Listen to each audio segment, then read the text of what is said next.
What is up, guys? It's Dan the Man, and today I'm back with another of Chess Zone's Tuesday rated games of the week. And after losing a little bit of rating from the August action here, I figured I'd go to one of the rated games to maybe gain a bit of rating back. Of course, I'd only see at the end of the month, but it's not it's never a bad idea to play in the rated games of the week. And it's one of my favorite things I like to do at Chess Zone. And I was paired against an opponent. We both know each other very well, just like Druva. I'm playing against Brad Lathrop. He knows me very well. I know him very well, and we both know that whenever we play against each other, the games are always very exciting and intriguing to watch. So this game can only further prove that fact. This game was crazy.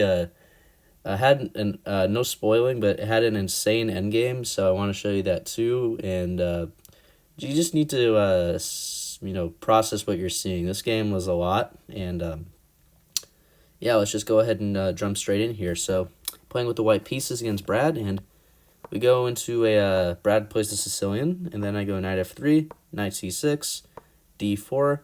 Oh, if you're wondering why the piece sound isn't there, the reason is that sometimes when I move through, progress through the moves, the piece capture sounds get quieter than other times. The noise isn't consistent, so I just decided to turn off the noise altogether so that wasn't a distraction. So I don't think that should be too much of an issue. Anyway, after d4, we trade in the center, knight f6, knight c3. This line that Brad goes into, I know very well. It's one of my most familiar lines, and I'm very comfortable with this. So after e5, knight d to b5, d6, bishop g5, a6. We're blitzing this out, both of us. b5, knight d5, bishop b7, bishop takes f6, bishop takes f6, c4, b4, knight c2. We're both playing this on autopilot. And here, everyone I've seen plays a5 because it makes sense. I'm attacking your b4 pawn with two pieces, both of my knights, and a5 would defend the pawn. I think Brad might have been playing too fast, or he just knew this intrinsically. He just castled here, and I'm like, what? Did he forget about b4? And I hesitate because maybe he's tricking me, but I eventually assume he's bluffing here, and I take on b4, which is, of course, a totally fine move. I thought this was some sort of weird gambit he was doing, but according to the engine, castling is a book move, and what am I going to do about it? Apparently, this is fine to give a pawn like this. So knight takes, and here Brad plays the move queen b6, attacking the knight, and here I actually should give the pawn back, funnily enough. I should play this move knight d5, forking the queen and the bishop, and Brad has to collect the pawn back. And then I was thinking knight takes f6, and it's true that he would get doubled pawns, but actually Brad is slightly better here because after bishop b2, he can play this queen c3 move, and I have to go to f1, and then I can't castle. So even though it's basically equal, I can't castle, and Brad can probably play king h8 and probably rook g8 and tuck his king in the corner.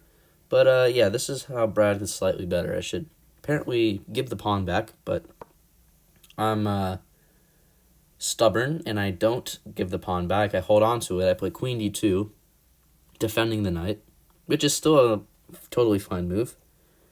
Brad attacks the knight again with rook b8, and I play knight d3, which I thought made a lot of sense because I'm defending the pawn as well by saving the knight. And I'm like, okay, I'm just up a queen pawn. Next move, bishop b2 castles. Let's go. So after knight d3, Brad plays bishop b6, attacking the c4 pawn. And the first move I was thinking of was b3, creating a nice solid pawn chain. But I have some dark squared problems after queen d4. And queen d4 is a very menacing move because it forks the rook and the e pawn. And After I save my rook, Brad will take on e4, and I don't really have a great way to block, and black is doing much, much better here. So, I don't play b3. I knew it just looked wrong. So I play rook c1, defending the pawn that way, although, again, the engine says I should just give the pawn back and get my king to the safety by castling. But here Brad plays queen d4 at the wrong moment here. He apparently should have played this move h6, which I don't really understand. But okay, queen d4 at first looks very good because you're forking the c pawn. The c pawn has 2 attackers, and you're hitting the e pawn, which is undefended. And I'm like, oh dang, I'm actually going to be losing the extra pawn here. But I actually find, to my credit, a nice way to keep the pawn. I play the move queen e3. And queen e3, what that does is that I'm offering a queen trade, so I defend my e-pawn, and black can't play bishop takes c4 here because I would trade queens in the center and then take on c4.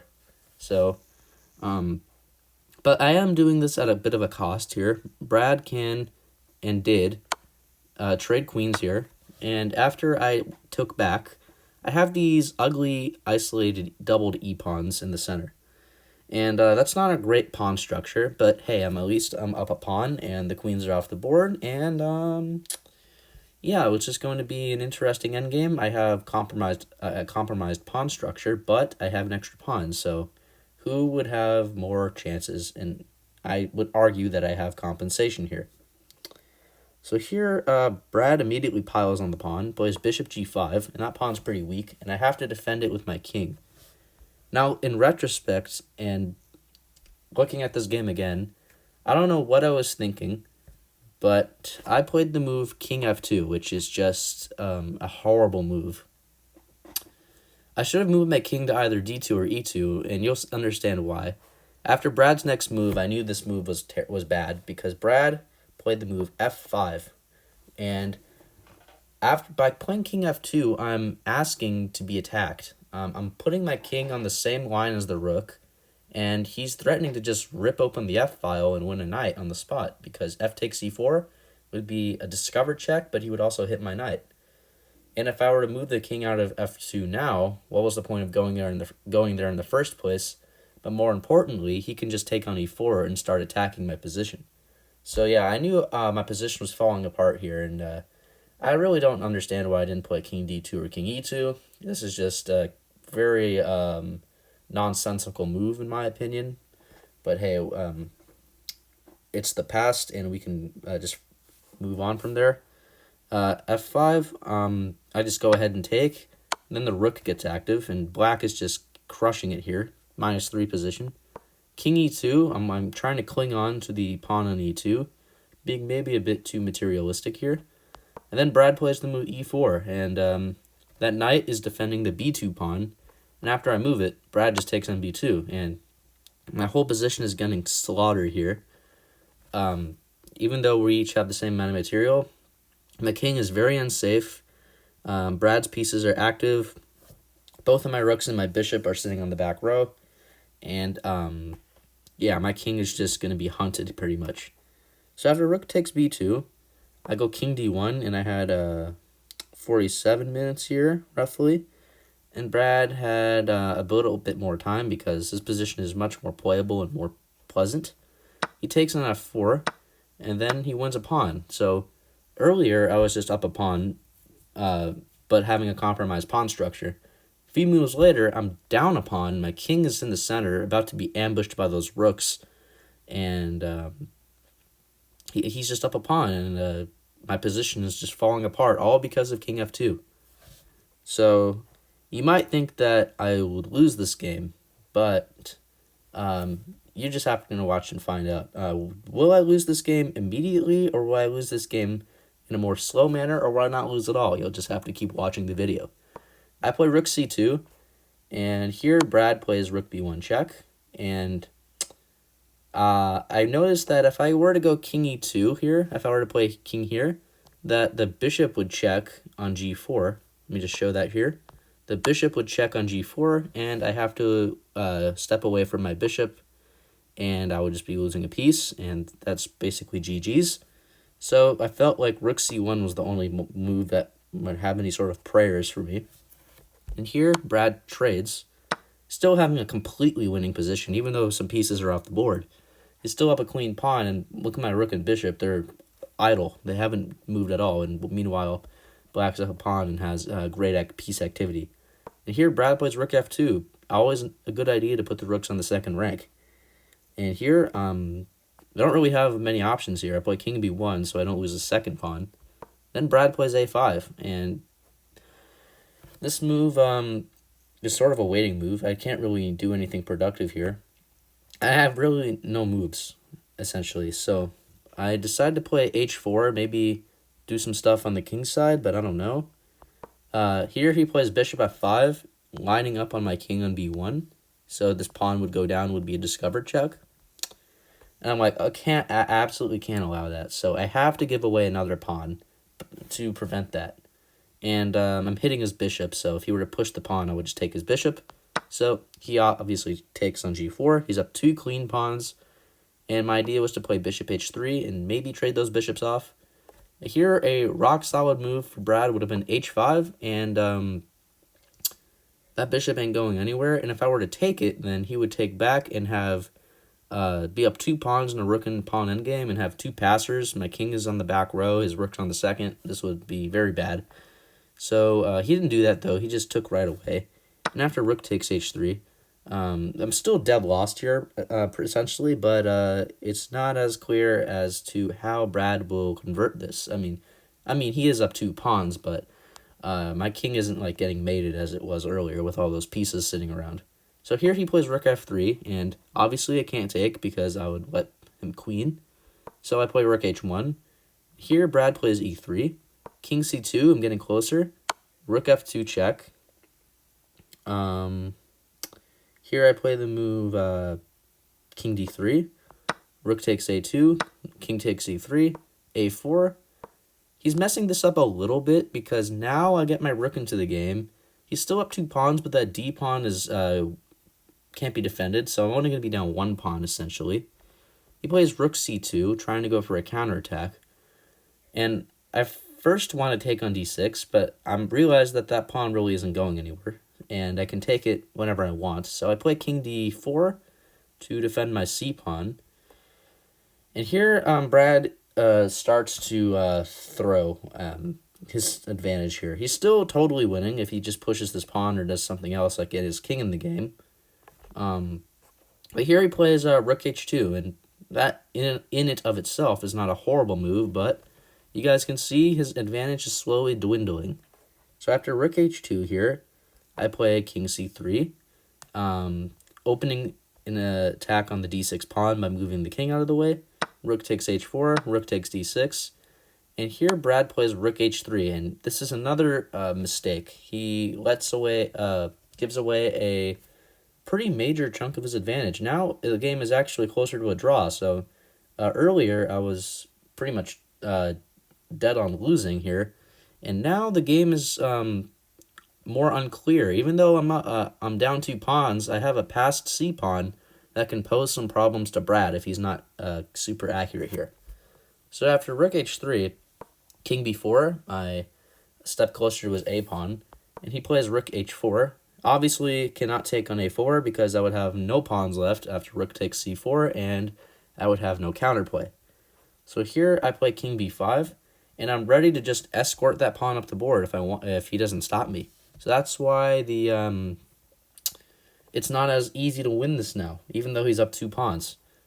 So here he plays a3, but that pawn isn't really a problem. I can just go behind it whenever I want. I play c5. I'm trying to get my pawn rolling. a2, rook a6, and that pawn is frozen in its tracks. It can never go forward, and the rook has to constantly guard it with rook h2. And I just keep moving my pawns, c6, and I'm only 2 squares away from promoting. Meanwhile, black's 2 pawns aren't really felt here. They haven't moved at all. And effectively, this should be a draw if we both play accurately. So Brad plays rook b2 check, and I knew Brad had messed up quite a lot because I could tell that I was going to lose much faster if he had not played some of the accuracies. So rook b2 check. I realized that I can't, celebrate too soon, as I am still down 2 pawns, and this endgame is unclear. I didn't know who was better, but the engine evaluates this as a draw. Rook b2 check. I go king c5. Rook c2 check. King d6. Rook d2 check. King e7. Rook e2 check. And I was actually thinking about going back to d6 and sort of offering a draw in a way, but I go for the quote-unquote win and play king d8. And here I thought he would check again. I thought he would check again here with rook d2. And I was debating here to go in front of my pawn, which kind of looks stupid because the whole point of moving your c-pawn up the board is to promote, and your king's in the way.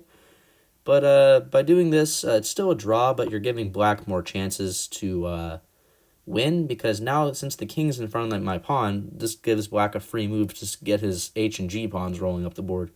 But nonetheless, the engine still says it's a draw. Oh, sorry. Another sneaky line I was having is that if Brad were to play the move rook e6 here, if he were to play rook e6, thinking that he can play like rook takes c6 to deflect, like he could, maybe he was thinking to play rook takes c6, and I can't take his rook because I would let the a pawn queen. That I was sort of trying to find blunders for Brad. I was hoping he would walk into this because c7 is a seemingly impossible move because what about just rook takes a6? And we both queen, right? I saw this all in my head. If this were to happen, king e7 checkmate, and I would have won the game down 7 points material with nothing but a queen and a king. I was so hoping you would play rook e6 and walk into this line. This would have been a phenomenal finish, a very beautiful checkmate here. Brad's 2 pawns are actually preventing his king from escaping. So this would have been a very picturesque way to end the game. But fortunately for me, Brad did not go rook e6. And he played the more sensible king f7. I played rook a7 check. I could have also pushed the pawn to c7. But again, the problem with that is that black can play rook d2 check. I'm forced to go in front of my pawn. And since I did this, I'm impeding my own progress and only encouraging Brad to make his own progress with h5 and get his other pawns down the board. Still, the engine evaluates this as a draw, but it's going to be much harder to actually make that happen, to actually work for the draw. So after king f7 here, I play rook a7 instead, because I don't want my king to sort of be boxed out. King f6, c7. I'm only 1 step away from promotion. And now Brad has to start some cascading me with some checks here. Or sack the rook for the pawn if need be. But he decides to start checking. King e8. And now he goes rook c2. And here I play king d7. And I thought he might go check again. But after a bit of thought here, I should probably give a time update here. I'm up a bit, like 10 minutes here. So Brad is at 22 minutes and I'm at 32 minutes. So I'm having a sizable advantage on time. And Brad, I'm assuming, wanted to go for the draw, but at the same time maybe wanted to try to push for a win with his 2 extra pawns. So after a bit of thought, he played the move h5, getting his own pawns on the board and giving me the option to promote. But I find a flashier move than simply promoting right away. In fact, if we promote right away, what's the eval? Oh, it's still a draw, but I found a better move in my opinion. I played the move rook takes a2, a brilliant move. And the point is that I'm deflecting the rook from stopping the pawn. So he can't take, because if he were, I would promote. But black does have this one last resort trick with rook to d2 check. And thankfully for me, I have the option to go to e8 and not get skewered on the c file with rook c2 check. If king e8 wasn't a possibility, Brad could play this, but I saw that I could go king e8. And although it's a queen versus rook and 2 pawns, I figured that, I could probably make a win, but it would be a very cumbersome process here. So Brad actually finds the only move not to be losing. He plays rook c7 check. And now we get into my favorite part of the game. With after king takes c7, I have a rook, and Brad has 2 connected passed pawns on the king side. I win if I manage to corral those pawns and stop them from advancing too far. Black wins if I have to sacrifice my rook for one of them and he promotes the other one, and it's a draw if I just form a blockade or it's a perpetual or something. All 3 results are in the air, so which one will it be, folks? I had 21 minutes here, and then Brad with 10 minutes played g5. He's getting those pawns moving down the board. Me, on the other hand, I'm trying to bring my king as close to those pawns as possible because my rook can't do it alone. And here, Brad has only one drawing move, king f5. The point of king f5 is that he's sort of boxing my king out, and if I were to try to keep coming down the board with hopes of going here, here, and maybe bringing the king over here, Brad should play h4. That's actually the only drawing move again. I would play check here, king e4, and it looks like I'm getting closer to the pawns, but this is still a draw because h3, king e3, king g3, a lot of only moves for Brad here, not to be losing. And then after rook f3, I have nothing better than a draw here because h2 would essentially force my rook to go back and be passive, and this would also, this is the best that we can both hope for. He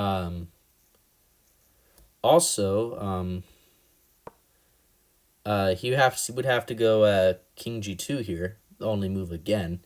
If instead he were to go king g4 here, now it's winning because rook f1 now, and if he were to go king g3 here, I have a check, and if he goes to h2, I have king f2, and if he goes h4, I just have king f3, and I get into the sort of territory of the pawns, and I would stop them. So he had to go king g2 here. If instead of king g3, if instead of rook f1, instead of king g3 after rook f1, if he pushed this pawn first, I would have to go king f2. And the point of him going why king g4 is a blunder is because he's not guarding f2, and now he lets my king in, and I can stop the 2 pawns.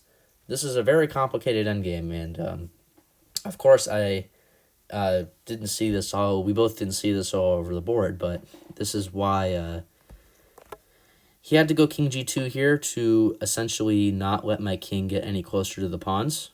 But this is all very hard to see, very ambiguous endgame. If you were a spectator, you probably couldn't tell the result of this game. Because after king d6, Brad did not find king f5 and actually played the move g4. And now, from being totally losing in the early middle game, soon after, into this very dynamic endgame, I'm actually now completely winning, if I play this accurately. I didn't think this was a blunder. I didn't I didn't really pick up on this was a bad move. I sort of, shrugged it. I'm like, okay, he's moving the pawn, very logical. I play rook f2, shouldering the king, and then bringing my king over. Still completely unaware that this is totally winning for white. And after g3, I go rook f8, and okay. I'm going to go behind the king and maybe check and bring the king to f4.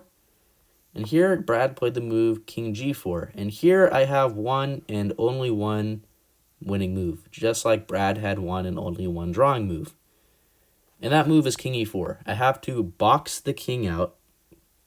And here, black has no good moves. If Brad plays g2 here, I play check, king h3, and then king f3. And that pawn is going to be won on the next turn. If he plays king h3 here, still king f3, and the pawns are not going anywhere. If he plays h4, I play a check, king h3, and the whole point of king e4 is to try to get to that critical f3 square where the king and rook are doing an excellent job blockading. King h2, rook g4, king h3, rook b4, nice little weighing move. The king can't move down because he would hang the h-pawn.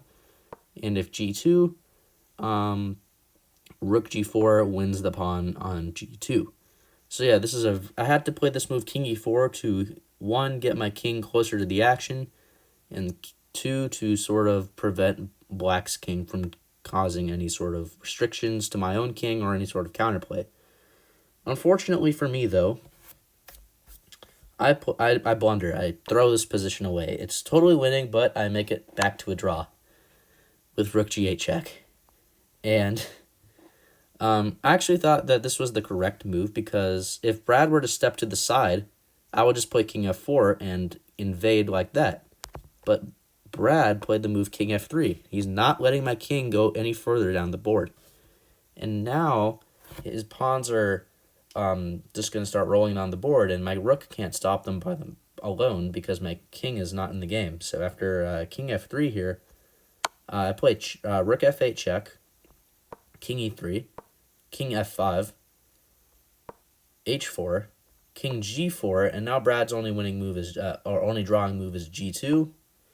And it may look like I'm selling here because I can't go behind the g-pawn because my king is in the way, and I can't go rook f1 because that square is controlled. So the only way to make a draw here is to give perpetual checks. Rook e8 check, king f2, rook f8 check, king e2, rook e8 check, king f2, and after rook f8 check, Brad offered a draw here. I don't know why the engine's going crazy up there. We both agreed to a draw here. He offered it, and I accepted because there's nothing better than to go for a draw. Black would keep threatening to promote the pawn and not let my rook go to the back rank. And if Black's king were to ever give up control of the first rank, like let's say instead of I play check, and let's say Black went up the board. Now, if he can't do that because I would go rook e1 and just win the game. So he has to stay on the second rank to guard any first rank infiltrations. So since Black's king only has those options, and since my only option is checking the king, we agreed to a draw because neither side can make any progress. Whew. And if we take a look at the accuracy, this is pretty insane graph here.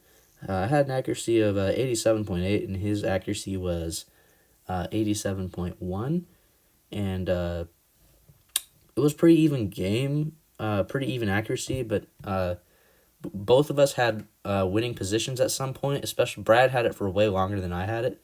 So I don't know if Brad is lucky that he drew, I'm lucky that I drew. I would say we both are, but it's kind of complicated, so yeah, this game was just truly wild, and I'm going to go ahead and close it here. We get a draw. He's slightly higher rated, so we'll gain a few points. So go ahead and close it here and say thank you guys for watching. This will actually be one of my last Chess Zone games because I'm actually moving out to college next week, and I won't be at Chess Zone because I'll be at college. And so yeah, that'll be very exciting to get accustomed to the new college life and see new people. So, but I'll temporarily be abandoning Chess Zone, and hopefully I will on the holidays I'll come back and play at more Chess Zone events. But I'll be on a bit of a hiatus from uploading Chess Zone content and videos. So just letting you guys know. But if you like content like this, please don't forget to smash that subscribe button, leave a comment. Maybe I'll post some Florida content, some Florida college content, maybe. But until then, stay safe and have a great rest of your day or night. Bye.